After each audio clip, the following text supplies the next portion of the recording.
കുറെ പേര് എനിക്ക് പറയുന്നത് കേൾക്കുന്നത് എന്താ വെച്ചാൽ കാന്തപുരി ഉസ്താദൊന്നല്ല ഇടപെട്ടത്, കേന്ദ്രമാണ് ഇടപെട്ടത് എന്ന് പറയുന്ന എത്ര ആൾക്കാർ. എന്റെ പൊന്നു മക്കളെ, കാന്തപുരി ഉസ്താദ് തന്നെ പറയുന്നത് കേട്ട് ഏടെ നിമിഷപ്രിയയുടെ കേസിൽ കേന്ദ്രം ഇടപെട്ടിട്ടുണ്ട്?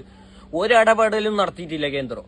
നമ്മുടെ കാന്തപുരി ഉസ്താദാണ് ഇടപെട്ടത്. കുറെ ആൾക്കാർ പറയുന്നത് കേൾക്കുന്നത് എന്താ വെച്ചാല് കാന്തപുരി ഉസ്താദ് ആ കൊലകാരി എന്തിനാണ് രക്ഷപ്പെടുത്തുന്നത് എന്നല്ല പറയുന്ന കുറെ ആൾക്കാരുണ്ട്. നമ്മുടെ കാന്തപുരി ഉസ്താദ് തന്നെ പറയൂ, നിങ്ങൾ എന്നെ ഒന്ന് കേട്ടോക്ക്.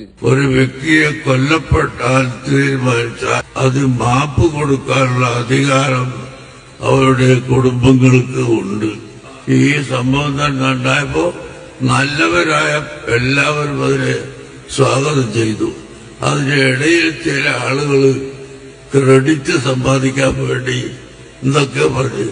നമ്മൾക്ക് അങ്ങനത്തെ ക്രെഡിറ്റ് ഒന്നും വേണ്ട, അതൊക്കെ അവരെടുത്തോട്ടെ. ഇതേപോലത്തെ കാര്യങ്ങളെല്ലാം കാണുമ്പോ ചിലയാൾക്ക് ഇഷ്ടപ്പെടൂല. എന്താ വെച്ചാല് ഒരു വെള്ള ഡ്രസ് ഇട്ട് നല്ല തലപ്പാവല്ല ഒരു ഉസ്താദല്ലേ ഇത് ചെയ്തത്.